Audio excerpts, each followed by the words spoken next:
Okay, good afternoon. Thanks for attending the seminar. My name is Steve Simister, Henley Business School. One of the key things I've decided we need to do this afternoon, of course, is sucker you in with a really interesting title and then bore you to death for 30 minutes talking about a very boring academic program. I promise that's not going to happen. So, interested in the Holy Grail of leadership. And when we were developing our MA leadership program, that was one of the key things we're trying to understand. What is leadership about? What is the purpose of leadership? Is there something we can actually give to people to say, you know what, here's a package. You do this and leadership will be perfect in your organisation.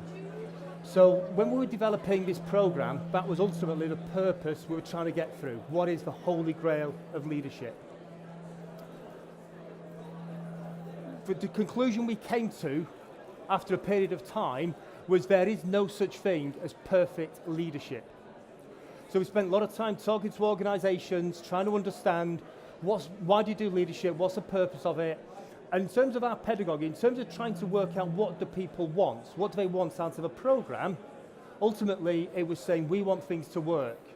We've done tons of training programmes in the past. We put our colleagues, we put our chief execs, we put our senior management teams, we put them through a range of leadership programmes, nothing seems to work. They come back with their heads stuffed full of ideas, stuffed full of good things to do, but in practice, what actually makes a difference in practice? So what we're looking at is trying to design a programme which would genuinely make a difference. How do you actually get people not just to know about leadership, but to embody leadership, to practice leadership, to be a leader? And ultimately, that's what we wanted to create in our programme. Create something which would enable people to go back into their organisations and make a true difference, be a proper leader. And that's where the Holy Grail idea came from. Part of the challenge, of course, is we're a business school. So, academic institution, we're selling academic programmes. So it's that balance we're trying to put across of looking at where's the theory, where's this academic rigour which people want to know about leadership, versus how do you make a genuine difference back in the workplace. And that's what really we believe is our Holy Grail. Something which people can understand, which makes sense, but ultimately which makes a difference back in the workplace. It's not just academic mumbo-jumbo, it's not just academic theory. So that's where this concept around the Holy Grail of leadership comes from. That's ultimately what we're going to talk about in the next 20 minutes or so.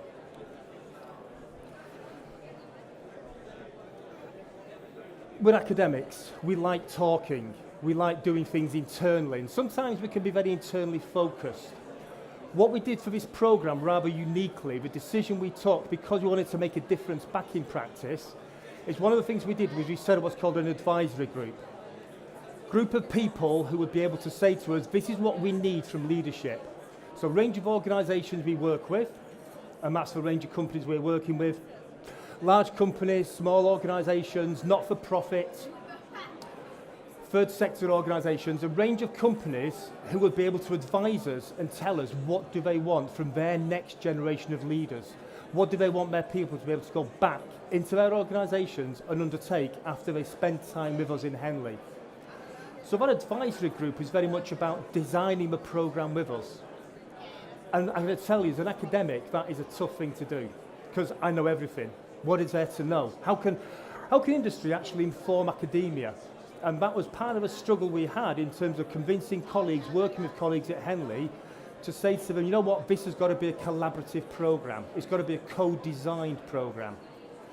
We know lots about the ideas around leadership, but industry knows what they want. So therefore, we need to put the two together. And that's what this advisory group was about, creating it, energising it, really trying to make a genuine difference to how leadership is taught and how difference leadership will make back to the people who come on this programme. So that's what the advisory group was about. So the advisory group spent 2 years with us. This isn't something we did over a weekend. Over a 2-year period, working with the advisory group, understanding their organisations, understanding their leadership challenges, what they wanted, and then designing a programme which would meet their needs. So that's how we worked with the companies, these organisations. This is a small selection. It's not all the companies we work with, but I think it shows the range of organisations to really understand what is leadership, what do people want out of their leadership capabilities in companies, trying to get that range, that depth, that insight over those organisations. Something the organisations told us was about what are the current challenges. So this is part of a difficulty. Surely at Henley we've been teaching leadership for 70 years. What else is there left to talk about? And I think part of the challenge we had when we talked to colleagues about where they saw these leadership challenges, part of a piece was really about the next generation of leaders, about the ethical leadership, what's the current status. So wanting to actually get a return on investment, wanting to actually have leaders who make a genuine difference back in the organisation. Leaders facing unique problems, no standard solutions.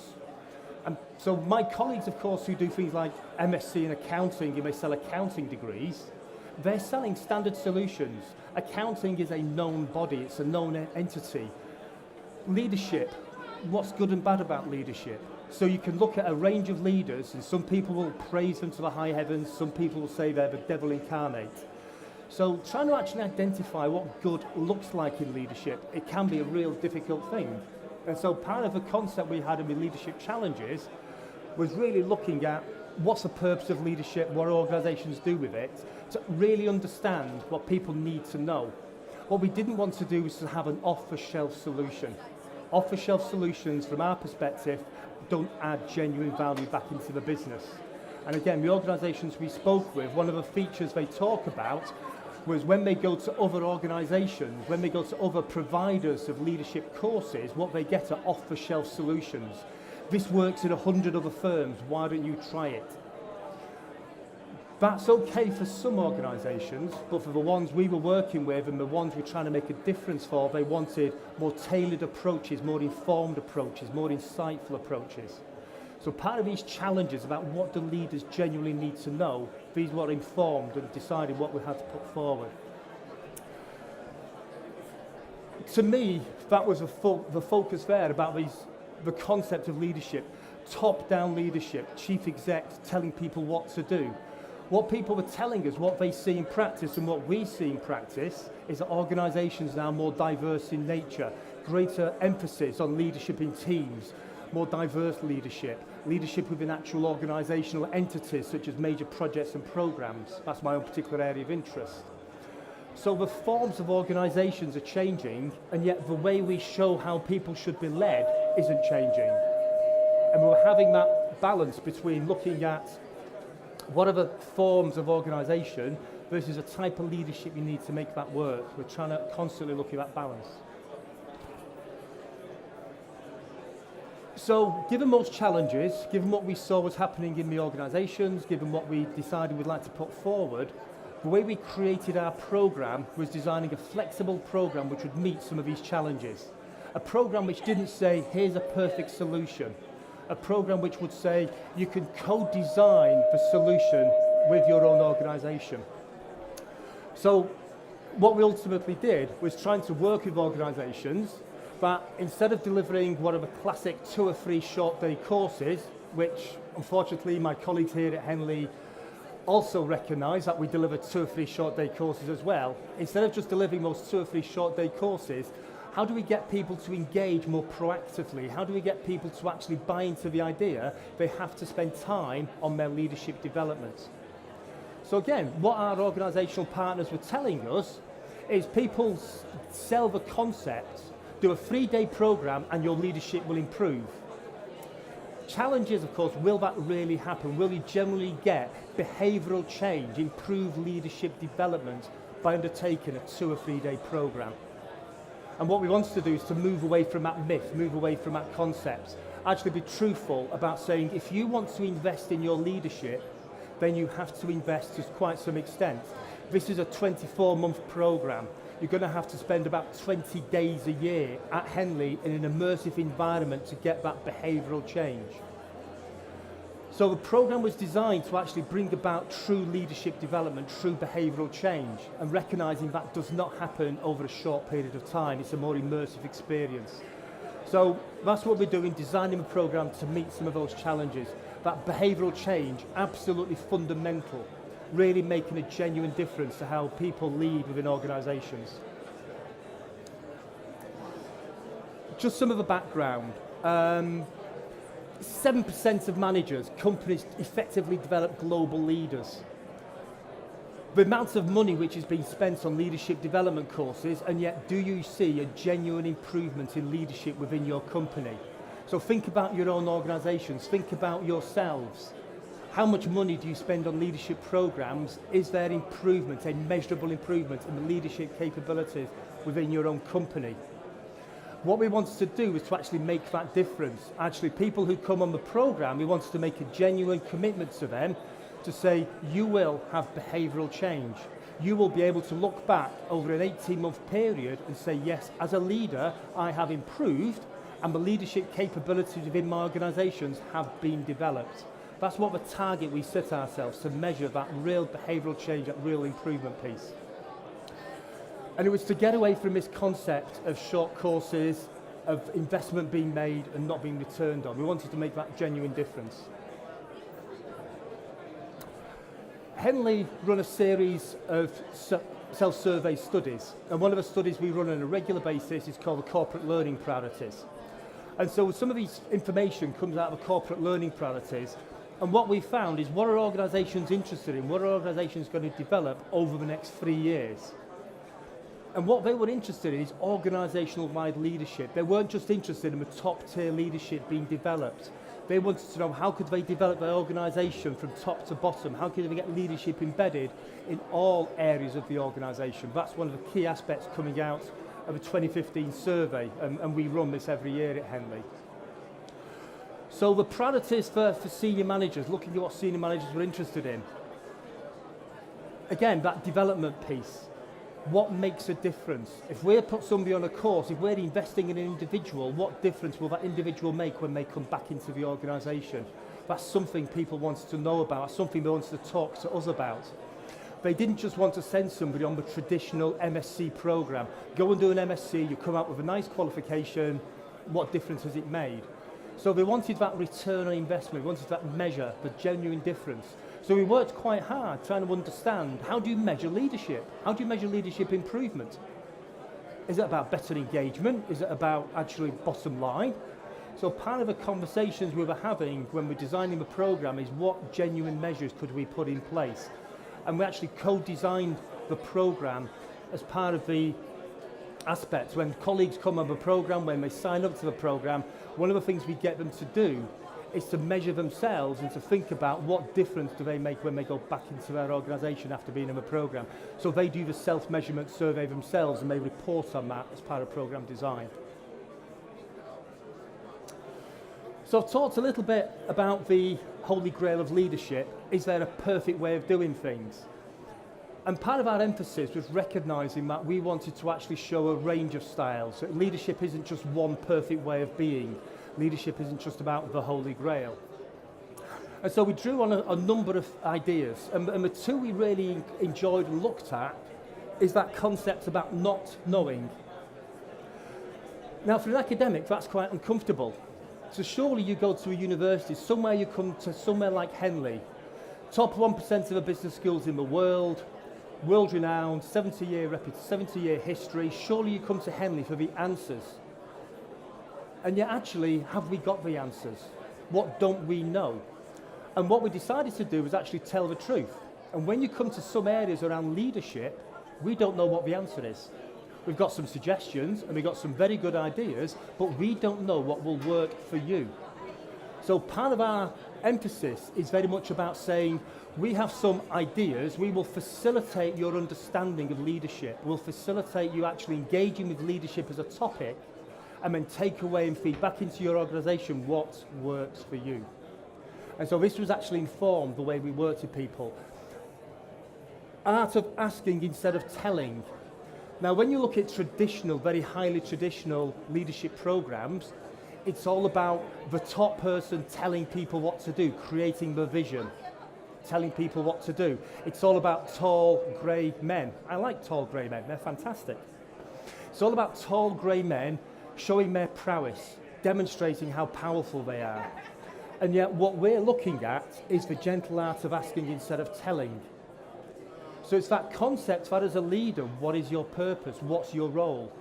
Is it to tell people what to do, or is it to facilitate a space, facilitate a conversation? Allow people to develop and grow themselves in an environment of nurture. And so leadership, to our mind, again, the Holy Grail piece feeding into that, leadership is really not about being the big man or the big woman. It's about saying, how can you facilitate an environment where people can grow and develop themselves? So leadership is about creating the right environment where people can get things done themselves. You get things out of the way so people can actually do the stuff they're supposed to do, they get paid to do in organisations.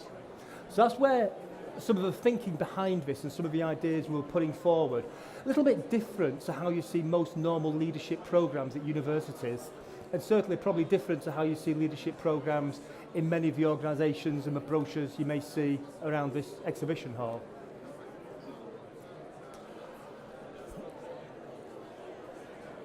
The way we designed the programme, the way we got the engagement piece was to make sure that we what's called the 70-20-10.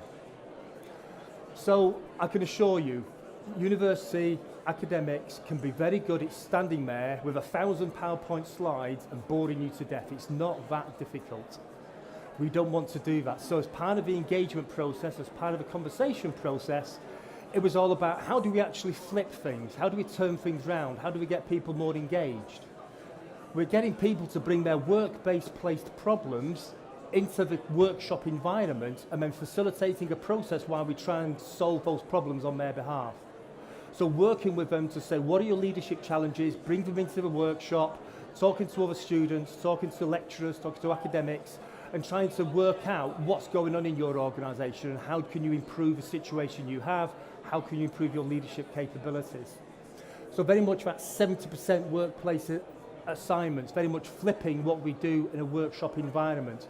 Rather than us telling you, here's the answer, we facilitate a space where you work out what the answer is for yourself and give you support and encouragement and tools and techniques to actually make that happen.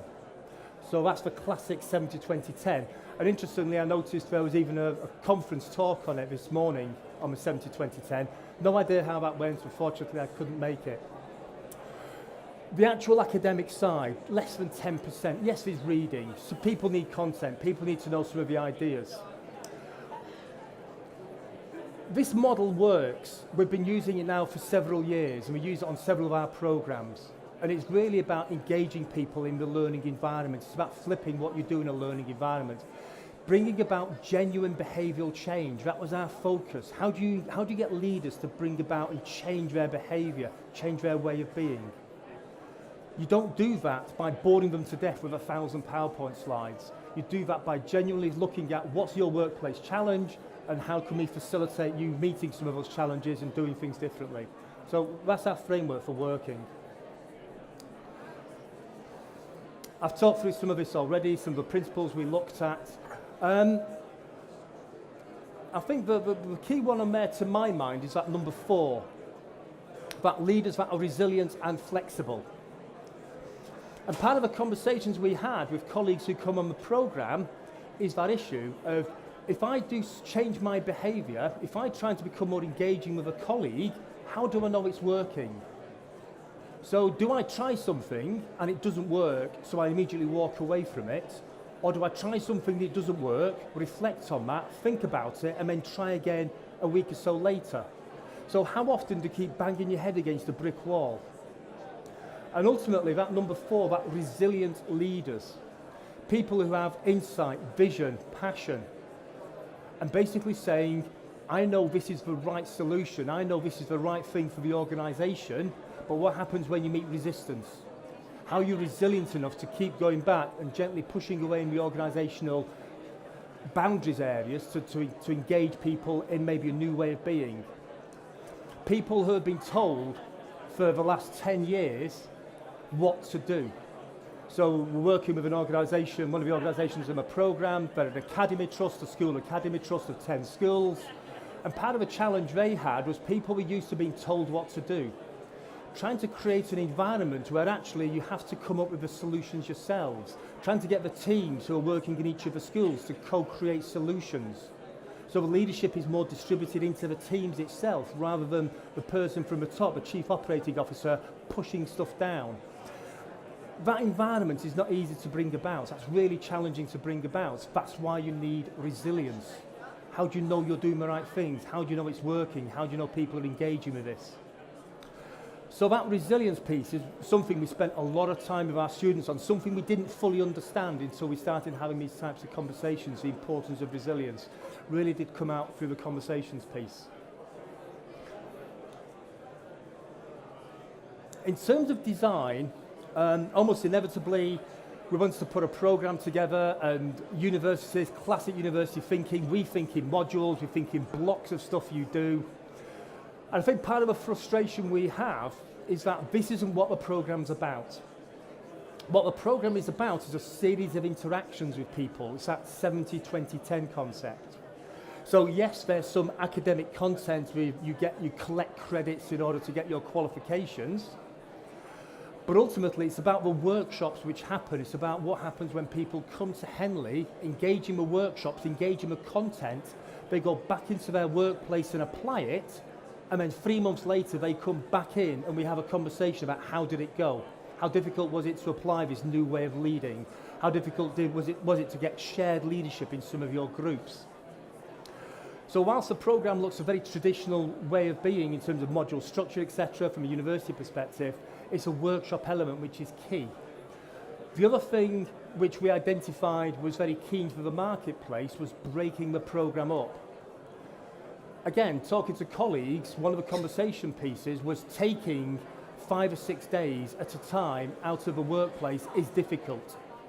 And so we were having that conversation between, the trouble is, you need the time and space to get away from the workplace, to immerse yourself in this learning environment, engage with colleagues, build relationships, understand what's happening. And there's that constant tension between taking time out of the workplace to create the right environment where you can genuinely learn, genuinely bring about behavioural change. So the solution we came up with is typically 3 to 4 days out of a workplace. And the selling points on that, the piece we always put forward to organisations, is how else will you get genuine behavioural change? You know, that's not going to happen over 2 days. And if the leadership emphasis, if the fundamental core aspect of your business is about having good leadership in place, that is worth investing in. And it's worth investing in not necessarily from a financial point of view, but from a time point of view. And time and again, we had these conversations with colleagues. I've got a crisis at work. This challenge is happening at work. Yes, the crisis is happening at work because some of the leadership aspects are not being dealt with.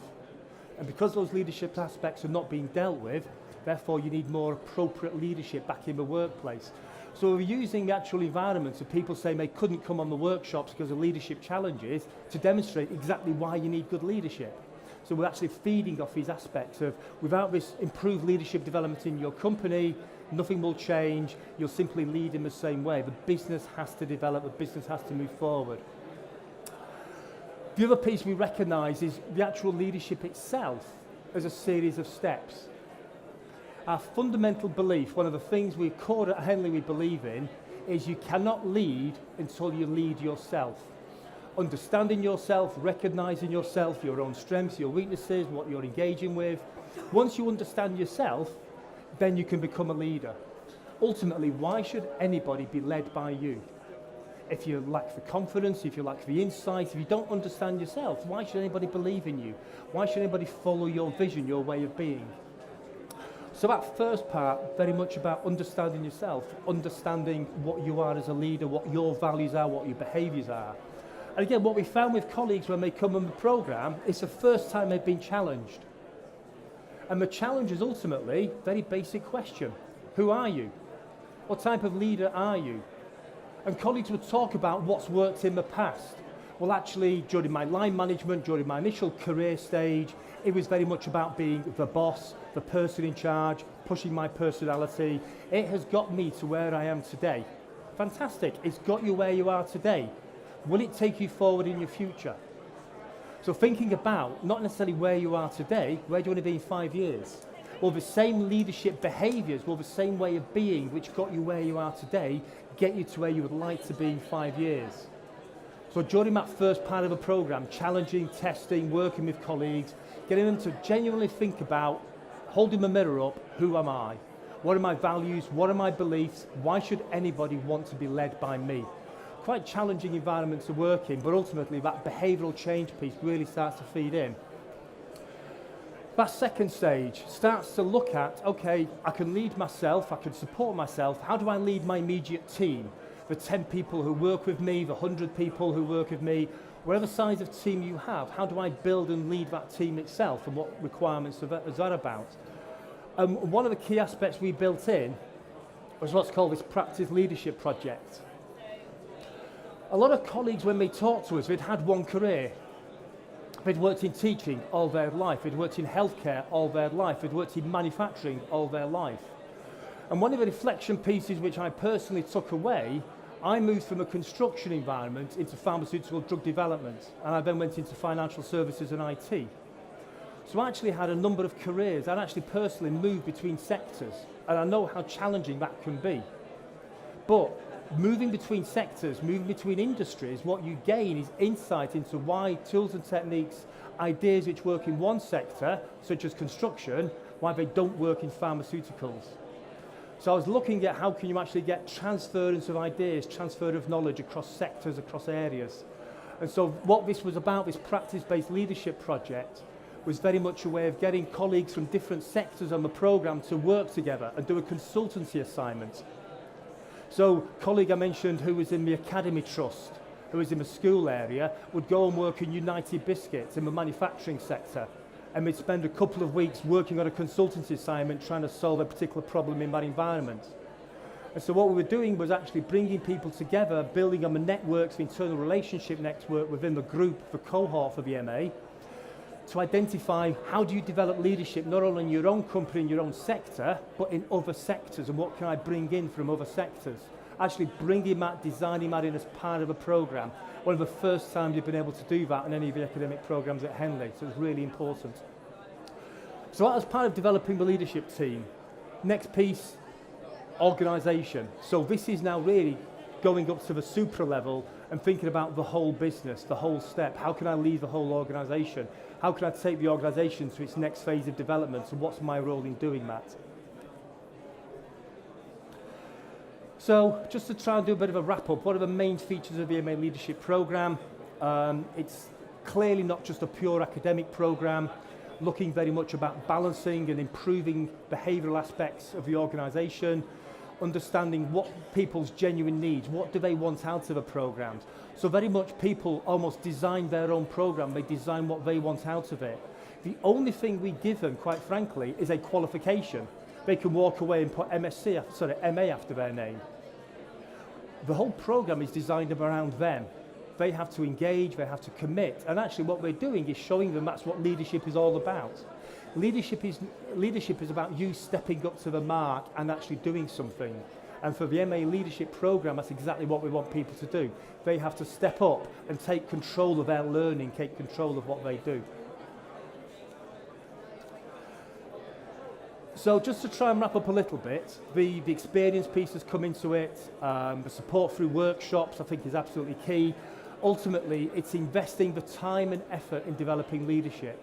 And from a learning perspective, I think that's what we have learned as a team in developing this programme, in putting it forward, that you actually have to devote the time and effort and energy to make the difference in your companies. So thank you for listening, and if there are any questions, happy to take them. Thank you.